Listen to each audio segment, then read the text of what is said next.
Perkenalkan lur, nama saya Icang dengan quotes hari ini. You break my heart, break my heart. Pada video kali ini kita akan mengalor film berjudul Spell tahun 2020. Bergenre horror thriller, film ini mengisahkan seorang pria dan keluarganya yang mengalami kecelakaan pesawat. Namun ketika si pria sadar, tiba-tiba dia sudah berada di kamar loteng sebuah rumah di perkampungan gunung. Pria ini pun mencari di manakah anggota keluarganya berada, dan ternyata harus berhadapan dengan seonggok dukun yang mengerikan lur, ngeri sih beneran. Jadi langsung aja kita ke request tebak-tebakan ngawur dari dulurku. Aku bukan jodohnya itu ya, kalau ikan berkepala lele itu hewan apa ya? Dibalas sama Muhammad Jabal Nur, pala bapak kau mirip lele. Astagfirullah, Jabal Nur, kasar Anda Jabal Nur. Monggo sekejap.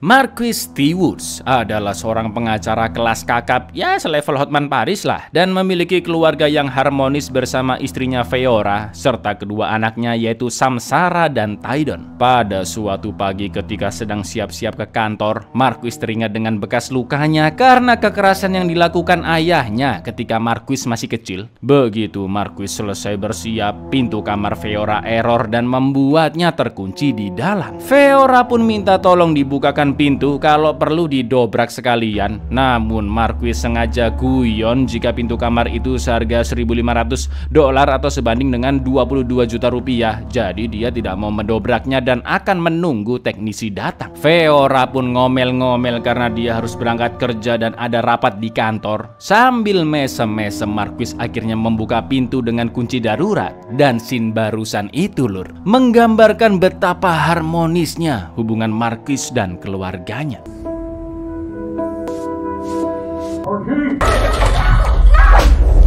Belgium imported $1,500. Just break down the door. But thank you for rescue.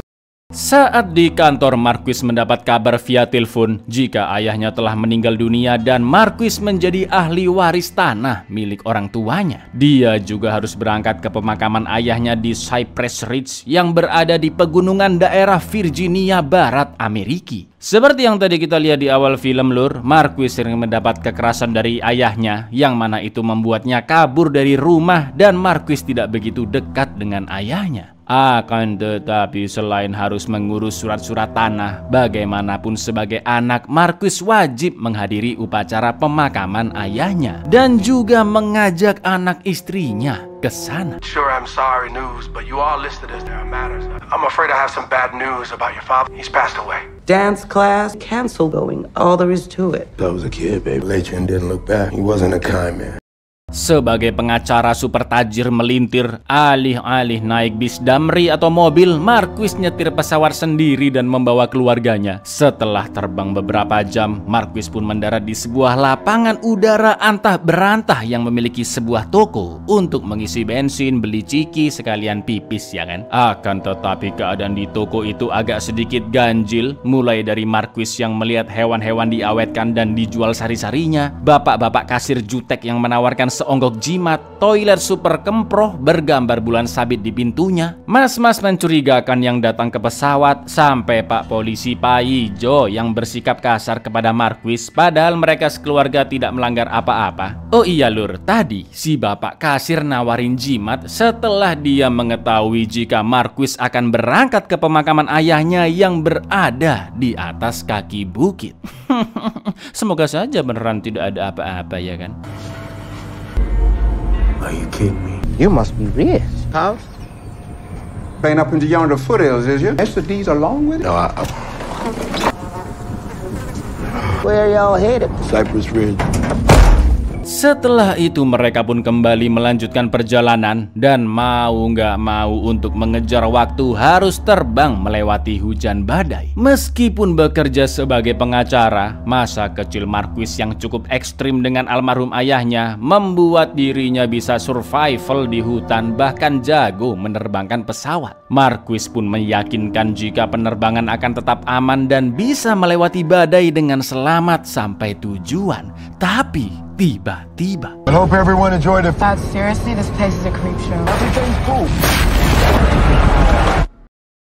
Setelah kejadian itu, Marquis terbangun di sebuah kamar loteng dengan kondisi terluka cukup parah, terutama kaki kirinya yang diperban. Dengan tertatih-tatih, Marquis pun mencari di manakah keluarganya. Lalu dia teriak begitu keras ketika kaki kirinya menginjak ubin kayu. Saking parahnya itu lukanya, Lur. Tak lama kemudian datanglah ibu-ibu dan suaminya, yaitu Eloise dan Earl, yang terus memaksa Marquis untuk tetap berada di kasurnya dan tidak menjawab satupun pertanyaan Marquis tentang nasib anggota keluarganya serta di manakah dia berada sekarang. Kemungkinan besar pesawat telah jatuh dan Marquis memang ditolong oleh Eloise. Tapi anehnya ibu-ibu itu terus menyuruhnya tidur sambil memanggil Louis, seorang pria berbadan besar yang langsung mengangkat Marquis ke kasur. Well, how I got here? Oh no. I set up my own on that bed. You know I do. No, mister, I don't need to calm myself. Marquis masih bertanya di manakah keluarganya. Namun Earl mengaku jika di pesawat tersebut tidak ada seorang pun selain Marquis sendiri. Karena Marquis terus memberontak ingin mencari keluarganya, tiba-tiba Eloise meniupkan sebuah bubuk yang katanya bisa menenangkannya. Dan yang terjadi, ketika Marquis pingsan, Eloise membuat sebuah boneka jenglot yang disebut dengan Bugiti. Dan Eloise juga sempat mengatakan jika dia sewaktu-waktu nanti akan memasak Marquis. Sementara itu di luar, Louis sedang menggali kubur dan sudah terbuat 2 liang lahat. Yap, sudah bisa disimpulkan keluarga Eloise ini freak ya, Lur. Tapi kita masih belum tahu apa maksud mereka menyekap Marquis di lotengnya. Mungkinkah mereka sebenarnya keluarga kanibal atau suka main guna-guna? Kita ikutin terus alurnya aja ya, Lur. I'm gonna cook you up one day.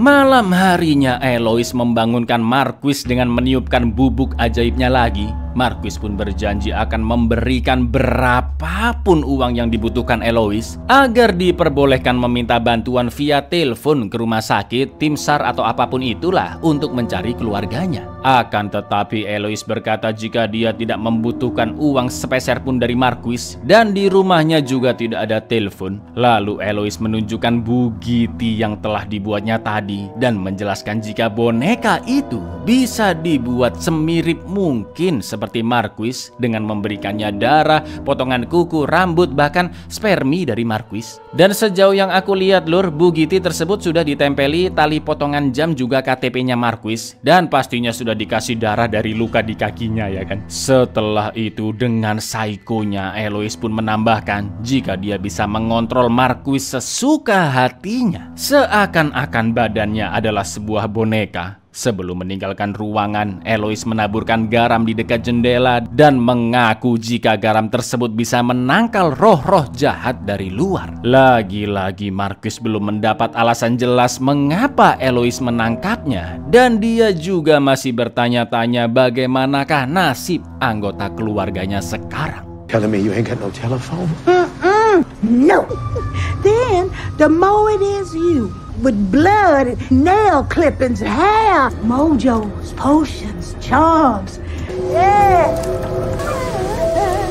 Begitu Eloise pergi, karena pintu kamar dikunci, Marquis pun berusaha kabur dari kamarnya lewat jendela dan terus menahan luka di kakinya. Wah, sumpah ini orang strong banget ya kan, udah lukanya parah masih dipaksa jalan. Karena di bawah ada Louis, supaya tetap aman dari kamarnya, Marquis pun lompat ke bangunan sebelah rumah. Dan dari celah-celah genteng bangunan tersebut, dia melihat sekumpulan warga dengan Eloise yang sedang menunjukkan kemampuannya untuk menyembuhkan segala macam penyakit secara langsung. Mulai dari membuat seorang wanita gagu bisa berbicara lagi, sampai mengembalikan penglihatan seorang bapak-bapak yang matanya sudah hilang setelah mengalami kecelakaan. Semua penyembuhan itu Eloise lakukan dengan menggunakan boneka Bugiti yang ditempeli bagian-bagian tubuh hewan seperti lidah dan mata kucing. Lalu Eloise juga menempelkan mata kambing di bapak-bapak buta tadi agar dia bisa melihat lagi. Dan yang terjadi, take his tongue and put it in Lorraine's booger tea. I can talk. Yes, but you don't have. Gonna fix that. You wanna see? What you see? Marquis pun buru-buru kabur kembali ke kamarnya, sedangkan Eloise dan Earl meskipun tidak melihatnya di atap secara langsung, mereka berdua tetap mengecek Marquis ke kamarnya. Untungnya Marquis sudah berada di kasur dan menutupi badannya yang basah karena hujan menggunakan selimut. Akan tetapi karena Marquis terlalu buru-buru, halah jendelanya lupa ditutup dan Eloise yakin jika Marquis sempat keluar dari kamar.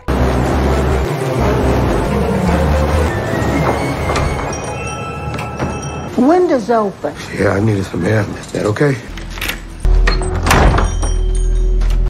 Malam itu Marquis bermimpi almarhum ayahnya yang melakukan kekerasan kepadanya saat masih kecil. Lalu di keesokan paginya, Marquis pun bangun dan sempat mendengar 2 kali suara notifikasi HP yang bisa jadi itu adalah HP milik Marquis. Setelah itu dia langsung makan makanan yang sudah disiapkan Eloise di sampingnya, yaitu sup ayam yang rasanya sangat-sangat lezat menurut Marquis. Tak lama kemudian Eloise pun datang ke kamar dan Marquis meminta maaf karena semalam sempat memberontak dan tidak manut perkataan Eloise. Melihat Marquis yang mulai jinak, Eloise pun hanya tersenyum dan pergi mengambilkan makanan lagi tanpa menutup pintu kamar. Yang anehnya di dapur dia mengumpulkan bekas-bekas tulang dari piring Marquis. Sementara itu di kamar Marquis segera mengambil bagian bagian ting-tingnya lonceng yang di dalam itu lulur dan memasukkannya ke dalam kantong yang akan digunakannya nanti untuk kabur.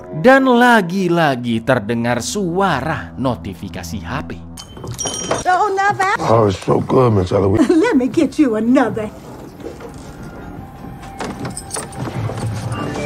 Say, Miss Eloise, sounded like I heard. Oh, that was Earl Lewis. Sambil lanjut makan, Marquis menanyakan suara notifikasi HP yang tadi sempat terdengar karena bisa saja ada orang-orang yang sedang mencarinya sekarang. Namun Eloise mengatakan jika itu hanyalah suara bel untuk Earl dan Lewis, padahal sudah jelas-jelas tadi suara notif HP ya kan. Karena nggak mau masalah semakin panjang, Marquis pun cuma bilang, "Oh iya bu, salah dengar kayaknya, masih pusing soalnya saya bu." Setelah itu Eloise menunjukkan tulang-tulang yang tadi juga dia ambil dari piring Marquis, lalu menjelaskan jika kumpulan tulang itu bisa dipakai untuk meramal masa depan. Yang menurutnya nanti ketika fase bulan merah, Marquis akan bersih dari racun-racun di tubuhnya dan akan bertemu lagi dengan keluarganya, entah bagaimana caranya. Padahal mungkin istri dan kedua anaknya sudah koit ya kan. Setelah itu tiba-tiba Marquis mendengar suara ketok-ketok sayup di sekitarnya. Blood moon. When you get poison out of you. Oh, can you hear that? That's your better self. Bisa saja suara tadi berasal dari keluarganya yang masih hidup dan minta tolong. Tapi Eloise malah mengatakan jika itu adalah suara jati diri Marquis yang sebenarnya dan akan kembali ke tubuhnya. Ya pokoknya ucapan Eloise ini sesat dan gak jelas lah lur. Setelah Eloise keluar kamar, Marquis pun iseng merangkai tulang-tulang yang ditinggalkan Eloise di kasurnya, di mana itu juga berasal dari sup yang tadi dimakan olehnya. Dan ternyata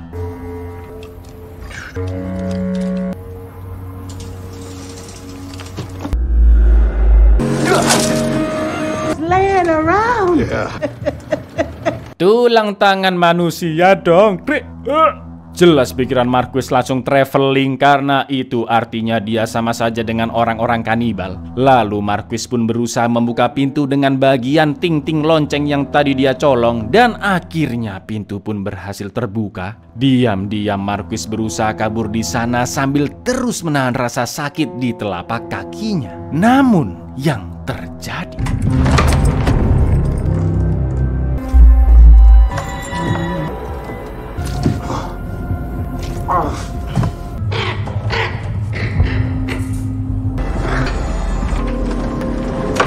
Alhamdulillahnya Marquis kali ini berhasil kabur dari sana. Sedangkan Eloise yang melihat kamar kosong langsung menyuruh Louis mencari Marquis. Marquis pun berlari tanpa arah di dalam hutan dan saking paniknya dia sempat terpeleset. Hingga akhirnya dia menemukan bangkai pesawat Cessna yang ditumpanginya bersama keluarganya. Dan ternyata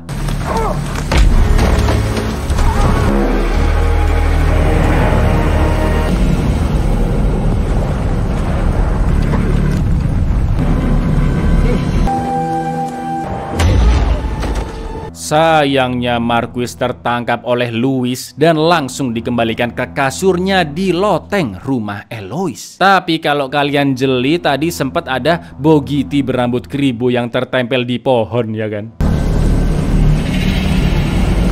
Paginya Marquis kembali terbangun di rumah dan hari itu bertepatan dengan fase bulan merah saat malam nanti, yang mana Eloise akan mengadakan sebuah ritual. Dari jendela Marquis melihat Earl, Louis dan Eloise pergi naik kuda, meninggalkannya sendirian di rumah, dan pastinya Marquis berencana untuk kabur dari sana. Namun sebelum itu Marquis yang merasa kakinya bukan makin sembuh tapi malah makin sakit, akhirnya membuka bannya dan ternyata lur, tahu apa yang ada di telapak kirinya? Tahu? Seonggok paku sangat-sangat besar sengaja ditancapkan sama Eloise.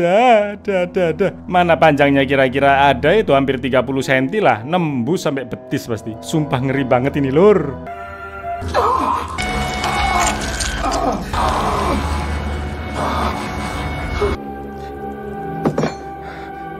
Setelah memperban lagi kakinya yang berlubang, Marquis langsung mencari Feora, Samsara juga Tiden, tapi tidak ada di seisi rumah. Dan betapa terkejutnya Marquis melihat ada 3 makam di depan rumah. Dia langsung menggali ketiga makam tersebut dan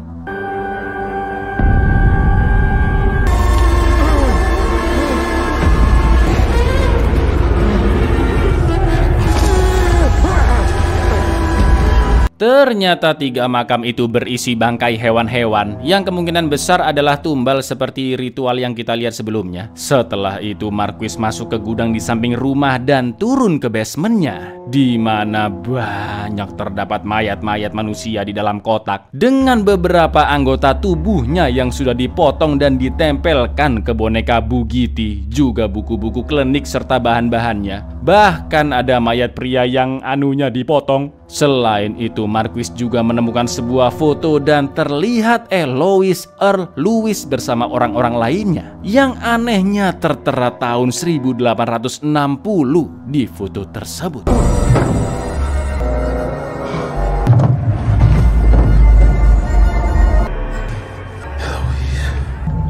Setelah membaca salah satu buku di sana, Marquis pun yakin jika dirinya sekarang sedang diguna-guna oleh Eloise. Sebelum Eloise datang, Marquis mengambil 2 botol bubuk yang digunakan Eloise untuk menidurkan juga membangunkan orang. Lalu Marquis juga mengambil beberapa barang-barang milik Eloise di sana, seperti sobekan baju, kalung, sampai sisir rambutnya, dan dirangkai menjadi sebuah Bugiti yang menyerupai Eloise, lalu menyembunyikannya di belakang tangga pintu rumah. Tak lama kemudian terdengar bunyi notif HP. Marquis pun langsung mencari sumber suaranya dan menemukan kotak berisi HP-nya dan keluarganya, yang untungnya HP anaknya Tiden masih hidup. Tiba-tiba terdengar suara Eloise, Earl dan Louis yang sudah pulang. Marquis pun langsung menyimpan HP Tiden, segera kembali ke kamar, dan ini lur, ditusukkan lagi pakunya krek biar Eloise gak curiga, ya kan?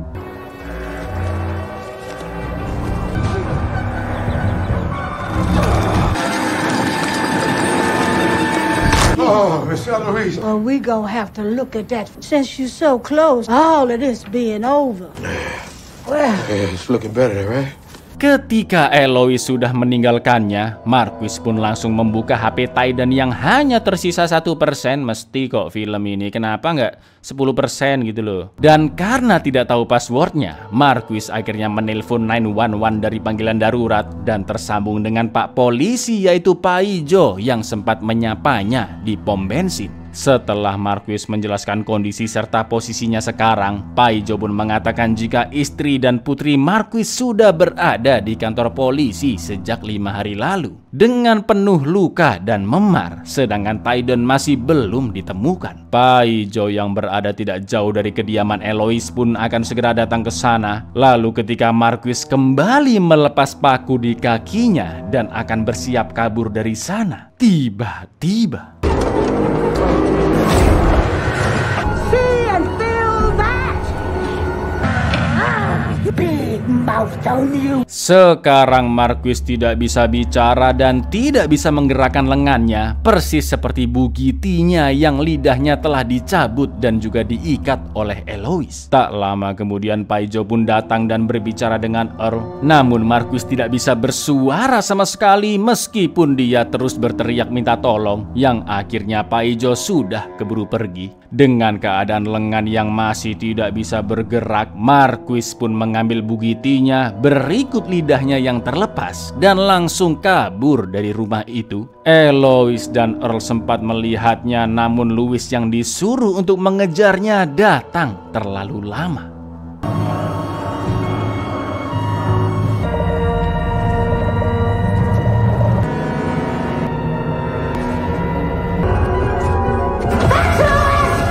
Dari sana Marquis pun bersembunyi di hutan dan untungnya bertemu dengan Paijo. Setelah berhasil melepas tali dan memasang lidah ke Bugitinya kembali, Marquis langsung menjelaskan apa yang dia alami di rumah Eloise, tentang dirinya yang diguna-guna dan ritual pemujaan super aneh yang terjadi di sana. Akan tetapi alih-alih membawanya ke tempat aman, ternyata Paijo juga pengikut Eloise dan mengantarkan Marquis kembali ke tempat Lacanado tersebut. Dan yang terjadi, Well, tell me what you drive. You gotta get a whole coat of these assholes. Oh, controlling people.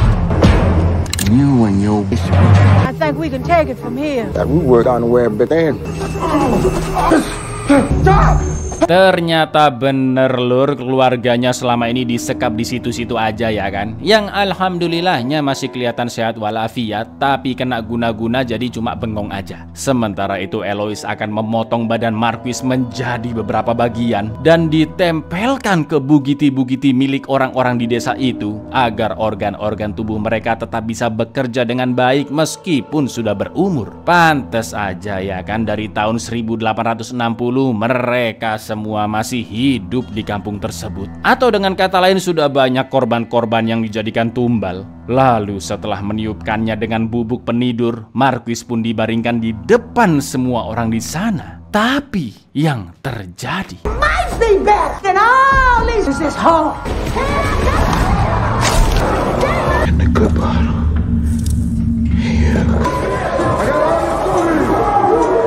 ya ternyata saat di gudang Marquis telah menukar bubuk penidur dengan bubuk yang bisa membangunkan, juga menyembunyikan semua bugiti penduduk di sana. Dan Marquis yang hanya akting tertidur berhasil merebut pisau untuk membunuh Earl. Warga-warga pun panik dan berhamburan, termasuk Eloise yang segera memanggil Louis. Lalu Marquis pun membangunkan istri dan kedua anaknya, namun dia sempat shock ketika melihat tangan kanan Taidon yang diamputasi. Itu artinya lur, sop daging manusia yang dimakan Marquis adalah tangan putranya sendiri.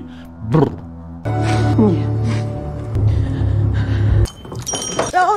Oh, it's so good, Miss Eloise. Setelah kangen-kangenan dengan keluarganya, Marquis menyuruh mereka semua menunggu di hutan. Sementara Marquis berencana merampas mobil Paijo untuk kabur, dan selanjutnya akan melawan Eloise. Karena cepat atau lambat, jika Eloise masih hidup, maka dia bisa kembali menyakiti mereka sekeluarga dengan media bugiti. Why don't you come out and show yourself, boy?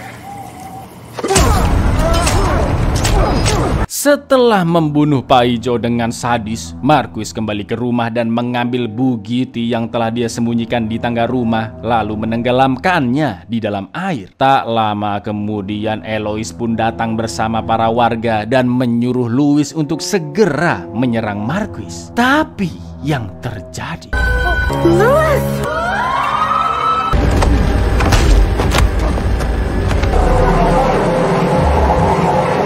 Ternyata Bugatti yang ditenggelamkan adalah milik Louis Lur yang telah diambil Marquis dari kotak-kotak berisi Bugatti semua penduduk. Louis pun langsung tewas tenggelam seketika persis seperti Bugatti-nya. Begitu mengetahui Louis telah tewas, Eloise pun berniat menghadapi Marquis. Namun Marquis yang masih memegang Bugatti Eloise langsung meniupkan bubuk ajaib ke wajah Eloise sampai akhirnya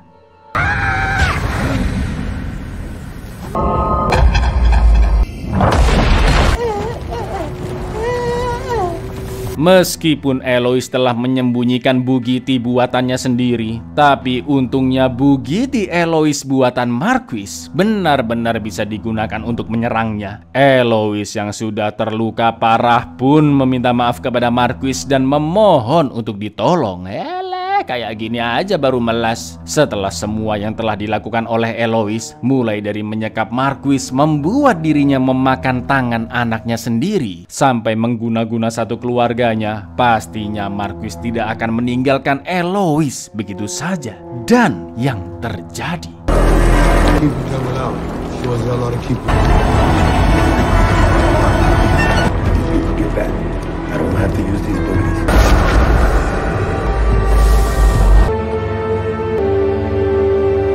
Marquis pun diloloskan oleh para warga karena dia memegang semua Bugatti orang-orang sekampung. Setelah melewati hari-hari mencekam dalam hidupnya, Marquis berhasil membawa keluarganya pergi dari segala kegilaan di kampung tersebut dengan naik mobil Pak Polisi Pak Ijo. Akan tetapi di akhir film Lur, kita diperlihatkan Bugatti asli buatan Eloise sendiri yang masih belum tersentuh. Dan tiba-tiba